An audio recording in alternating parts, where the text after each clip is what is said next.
आज के प्रोग्राम के आगाज़ में तो बांग्लादेश की सूरत हाल के ऊपर बात करेंगे और फिर पाकिस्तान के अंदर जो सियासी मामलात हैं उसको भी साथ रिलेट करेंगे। बांग्लादेश में ये सिचुएशन जो डेवलप हुई पिछले चंद रोज़ के अंदर, इसकी बुनियाद हसीना वाजिद ने कई साल पहले रखनी शुरू कर दी थी। जैसे ही उनको इक़्तिदार मिला तो उन्होंने अपोजिशन की जितनी जमातें हैं उनको क्रश करने की पॉलिसी अपनाई।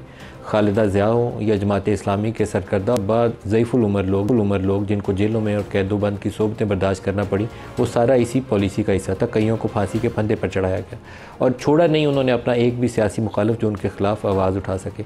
और ये सिलसिला चलता रहा भारत की मांग पर। भारत इस प्रोसेस को बैक कर रहा था और उनकी फ़ौज भी इस प्रोसेस को इनिशियली सपोर्ट करती रही। लेकिन एक हद होती है, जब आप जुल्म हद से बढ़ जाए तो अवाम सड़कों पर आती है और अवाम का रद्दअमल नागुज़ीर था, सूनर लेटर आना ही था। ये हो नहीं था सकता कि ना आए, सिर्फ it was just a matter of time कि उसका आगाज़ कब होता है।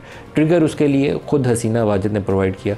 जॉब कोटाज़ के ऊपर जो उन्होंने पॉलिसी रखी कि 71 के साने में जो अवामी लीग के साथ थे वो तो सारे जॉब कोटाज़ के हकदार और बाकी बांग्लादेशियों को उन्होंने दूसरे दर्जे का शहरी करार दे दिया। तो उसके रद्दअमल में स्टूडेंट्स जो थे उस सड़कों के ऊपर आए और स्टूडेंट्स को क्रश करने की पॉलिसी, अगर उसकी ओवरऑल माइंडसेट आपको देखना हो कि बांग्लादेशी साहब का वज़ीर आज़म का माइंडसेट क्या था, तो माइंडसेट ये था, उन्होंने कहा ये सारे दहशतगर्द हैं, अल्फाज का चुनाव किए, ये सारे दहशतगर्द हैं, इनको कुचल दिया जाए। तरीका क्या अपनाया? उन्होंने यूज़ ऑफ फोर्स किया। जो सिविलियन आर्म्ड फोर्सेस थी उनको हुक्म दिया कि इनको क्रश किया जाए। 300 से ज़ायद उसके अंदर हलाकतें हुई। इंटरनेट बंद कर दिया, सारी सोशल मीडिया ऐप्स बंद कर दी। उसका नतीजा ये था कि लोगों में रद्दअमल कम होने के बजाय उसमें शिद्दत आई। पहले से ज़्यादा तादाद में लोग सड़कों के ऊपर मौजूद थे और आखिर में एक ऐसी स्टेज आई कि आज सुबह बांग्लादेशी आर्मी चीफ, बांग्लादेशी फ़ौज कहना चाहिए, एक इंडिविजुअल का डिसीजन नहीं होता। जब ऐसी स्टेज आ जाए कि आपको एक सिविलियन हुकूमत को चलता करना हो तो पूरी फ़ौज उसके अंदर शामिल हो जाती है। उन्होंने ये फ़ैसला लिया और 45 मिनट्स हसीना वाजिद को दिए गए। तकरीर करने की इजाज़त मांगी, उससे भी इनकार किया गया और उनको स्पीच रिकॉर्ड करने की इजाज़त नहीं मिली।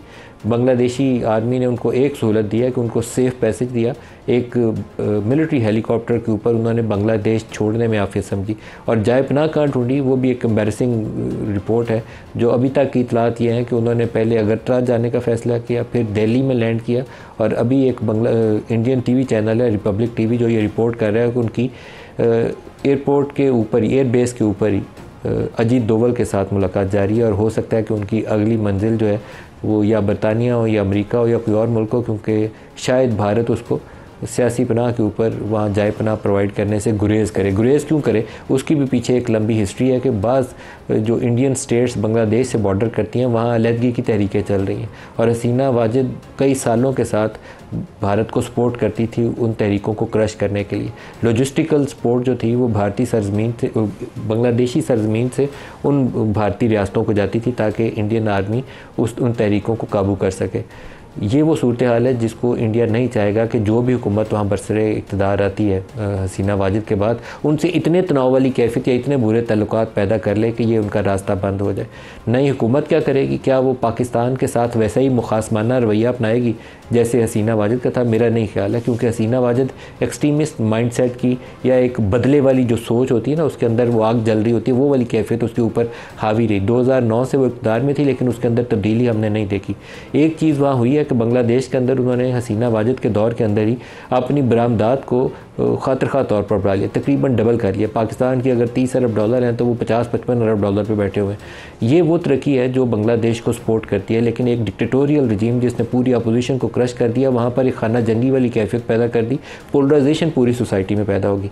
क्या हमारे लिए इसके अंदर कुछ सीखने के लिए सबक या कोई लेसन मौजूद हैं? यकीनन है, क्योंकि पाकिस्तान के अंदर भी एक फ़िज़ा मौजूद है जो एक प्रोलॉन्ग पीरियड के लिए आप एक पॉपुलर मूवमेंट्स को क्रश करते हैं तो उसका कहीं ना कहीं जाके वे आउट निकलता है। वो लावा पक रहा होता है, जब फटता है तो फिर वो काबू से बाहर हो जाता है। बहुत से लोगों का ख्याल ये था कि ये जो अरब स्प्रिंग अरब वर्ल्ड में आई है, जिसके अंदर यमन की मिसाल देख लें, लीबिया की मिसाल देख लें, मुअम्मर कज़ाफ़ी लगता था कि उससे पावरफुल आदमी नहीं है, लेकिन जब गिराने पे आए वो लोग तो उन्होंने मिनटों में उसको, चंद दिनों के अंदर, उसके बाद में कज़ाफ़ी का ये नहीं पता कि उसका अंजाम क्या हुआ। ये वो सूरत हाल है जो इस रीजन में भी आएगी। बहुत से लोग देखते थे क्या आएगी, लेकिन ये कहना मुश्किल था कि कैसे आएगी। बांग्लादेश को अगर आप अरब स्प्रिंग का साउथ एशिया के अंदर पहला कहें कि आगाज़ है तो इसका अंजाम क्या होगा, इसके ऊपर हमें सारों को गौर व फिक्र करना चाहिए। आवाम को डंडे के ज़ोर के ऊपर दबाना ज़्यादा अरसे तक मुमकिन नहीं होता और फ़ौज और अवाम में तो कभी मिसट्रस्ट होना ही नहीं चाहिए। ये बांग्लादेशी फ़ौज ने बहुत समझदारी का मुजाहरा किया। उनके फॉर्मर आर्मी चीफ जो थे पिछले चंद रोज़ से वो अपील कर रहे थे अपनी फ़ौज से कि आप इसके अंदर अवाम के सामने ना आए, क्योंकि लाखों की तादाद में जब लोग सामने खड़े हैं तो क्या करेंगे, गोली चला के उनको मारेंगे। फ़ौज तो एक तरीके से काबू करती है ना, सरहदों के ऊपर लड़ती है या जाने देती है या दुश्मन को मारती है। तो अपने अवाम के ऊपर फ़ौज कशी आप नहीं कर सकते। बांग्लादेशी आर्मी ने वही फैसला किया, उन्होंने अवाम के ख़िलाफ़ खड़े होने को तरजीह नहीं दी। पाकिस्तान के अंदर भी एक स्टेज आएगी कि हमें एक सिचुएशन डेवलप हो जाएगी जहाँ ये जो पोलराइजेशन की फ़िज़ा है, ये जो क्योस है, हम सारे मुखालफिन को दहशतगर्द कह के जेलों में नहीं डाल सकते। हमें इसका एक तस्फिया चाहिए होगा। नहीं करेंगे तो ये सिचुएशन जो बांग्लादेश में या ढाका में हमने देखी है, अगर यहाँ पैदा होगी तो फिर हमारे पास उसका रास्ता क्या होगा। आज जो प्रोग्राम में हमारे साथ शुरका है उनसे इसके ऊपर सवाल।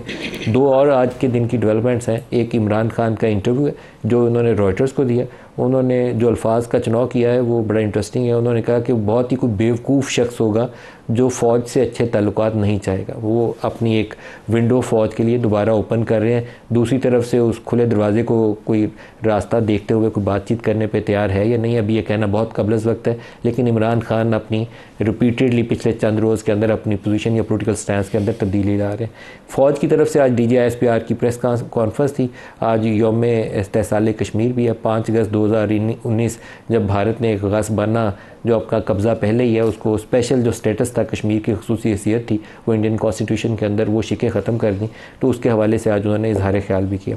अपने पैनलिस्ट का आपसे तारुफ़ करवा दूँ, डॉक्टर तारिक फजल चौधरी साहब हैं हमारे साथ इस्लामाबाद स्टूडियोज़ में। बैरिस्टर वलीद इकबाल साहब हमें पाकिस्तान तहरीक इंसाफ से ज्वाइन करेंगे। इसके अलावा जनरल गुलाम मुस्तफ़ा साहब हमारे साथ हैं। सबको प्रोग्राम में खुश आमदीद कहते हैं। जनरल गुलाम मुस्तफ़ा, आपसे आगाज़ करूँगा। बांग्लादेशी सूरत हाल जहाँ फ़ौज के पास अब एक वाज़े दोराहा था, उनको एक चॉइस लेनी थी कि वो क्या करते। हसीना वाजिद के या उसके बेटे के इसरार के ऊपर लोगों के ऊपर चढ़ दौड़ते या हसीना वाजिद को चलता कर देते। उन्होंने दूसरा रास्ता अपनाया, लोगों को एम्ब्रेस किया। उन्होंने कहा कि लोगों के हम साथ हैं, लोगों से फासला नहीं है। आप इसको कैसे देखते हैं? बड़ी इंटरेस्टिंग डेवलपमेंट है इस पूरे रीजन के हवाले से, आप इसको कैसे देखते हैं?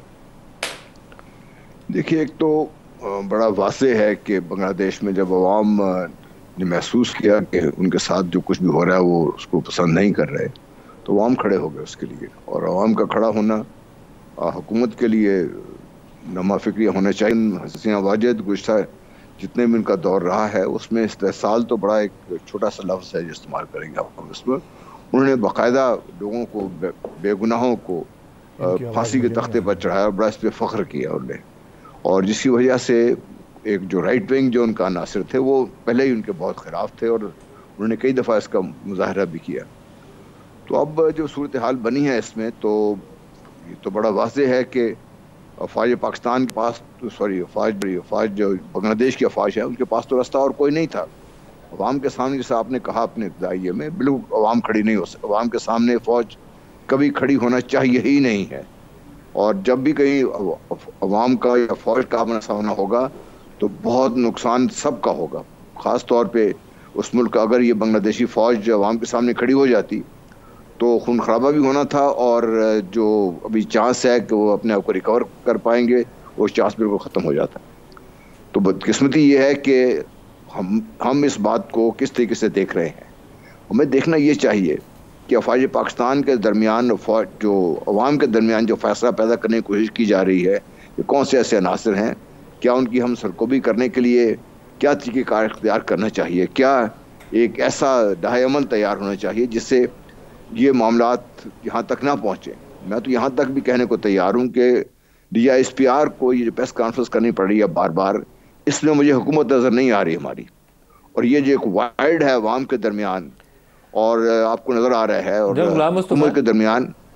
जी जनरल गुलाम मुस्तफ़ा, लेकिन आज बांग्लादेश की सूरत हाल देखते हुए आपको लगता नहीं है कि हमें अपनी पूरी जो स्ट्रेटजी है वो लोगों के हवाले से, अवाम के हवाले से, तहरीक इंसाफ के हवाले से, 9 मई के अंदर जो वाक़यात हुए उसके अंदर जो हमने पकड़ दकड़ की है उस हवाले से रीथिंक करनी चाहिए और एक रेड लाइन ड्रॉ करनी चाहिए? एक तो वो हार्डकोर एलिमेंट जिसमें आप फ़ौज के रिटायर्ड लोगों को कह सकते हैं कि वो तकसीम डाल रहे हैं कि उकसाया जाए, फ़ौज के आर्मी चीफ़ के ख़िलाफ़ कोई बगावत हो जाए, इस तरह की वो कैंपेन चलाते हैं उनके दरमियान में। और पॉलिटिकल वर्कर्स के दरमियान में, सियासी वर्कर्स की हमें तखसीस करनी पड़ेगी कि ये सियासी बुनियादों के ऊपर तहरीक इंसाफ के हमायती थे, नारे मार रहे थे, वो बंदा फ़र्क है या वो बंदा जो एक ऑर्गेनाइज तरीके से उकसा रहा है कि ये आर्मी चीफ के ख़िलाफ़ बगावत कर दो, क्या हमें ये तखसीस नहीं करनी चाहिए? नहीं तो फासला या फ़ौज के ख़िलाफ़ मिसट्रस्ट जो है वो अवाम में पैदा होगा, हमें इसकी फ़िक्र नहीं करनी चाहिए?